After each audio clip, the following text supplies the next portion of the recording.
খুবই গুরুত্বপূর্ণ খবর দিব বিচাৰিছো দিল্লীৰ উপমুখ্যমন্ত্ৰী মনীষ সিসোদিয়া সন্দৰ্ভত আহিছে এক ডাঙৰ খবৰ। দিল্লীৰ উপমুখ্যমন্ত্ৰী মনীষ সিসোদিয়া আম আদমি পাৰ্টি এৰিবলৈ হেঁচা প্ৰয়োগৰ অভিযোগ উত্থাপিত হৈছে। বিজেপি যোগদান কৰাৰ অফাৰ দিয়া হৈছে হেনো মনীষ সিসোদিয়াক। বিজেপি যোগদান কৰিলে দিল্লীৰ মুখ্যমন্ত্ৰী পতাৰ অফাৰ দিয়া হৈছে মনীষ সিসোদিয়াক। আৰু সিবিআইৰ জেৰাৰ পাছতে এটা চাঞ্চল্যকৰ অভিযোগ আনিছে এগৰাকী দিল্লীৰ উপমুখ্যমন্ত্ৰী মনীষ সিসোদিয়া। এটা খুবই গুৰুত্বপূৰ্ণ খবৰ এই মুহূৰ্তত টাইমেটৰ দৰ্শকসকলৰ বাবে লৈ আহিছো। আপ এৰিবলৈ হেঁচা দিল্লীৰ উপমুখ্যমন্ত্ৰী মনীষ সিসোদিয়া। বিজেপি যোগদান কৰিলে মুখ্যমন্ত্ৰী পতাৰ অফাৰ মনীষ সিসোদিয়ালৈ। সিবিআই জেৰাৰ পাছতে মনীষ সিসোদিয়াই বিস্ফোৰক অভিযোগ তুলিছে।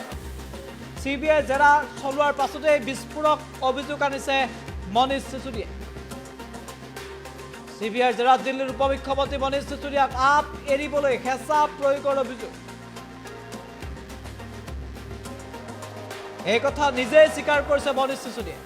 আপ এৰি নিদিলে সত্যেন্দ্ৰ জৈনৰ দৰে জেলত ৰখাৰ ভাবুকি দিয়াৰ অভিযোগ তুলিছে সিসোদিয়াই। সত্যেন্দ্ৰ জৈনে যদি ভুৱা গোচৰত জেলত থাকিব পাৰে, মনীষ সিসোদিয়াকো জেলত ভৰোৱা হ'ব। আপ এৰি বিজেপি যোগদান কৰিলে দিল্লীৰ মুখ্যমন্ত্ৰী পতাৰ অফাৰ দিয়াৰ অভিযোগ সিসোদিয়া।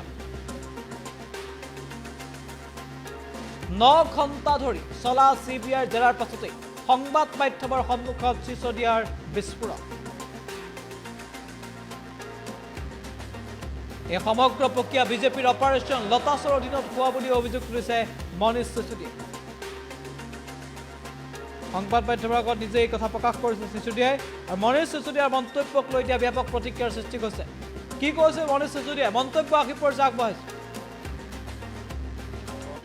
आज मुझको 9 घंटे तक सीबीआई हेडक्वार्टर में बुलाया गया था और मसला तो यही था कि एक्साइज पॉलिसी में सो कॉल्ड जो घोटाला हुआ है सो कॉल्ड उसके बारे में पूछताछ होनी है, जिसके बारे में बीजेपी बार बार कहती है 10,000 करोड़ का घोटाला हुआ, दिल्ली में 10,000 करोड़ का एक्साइज घोटाला हुआ।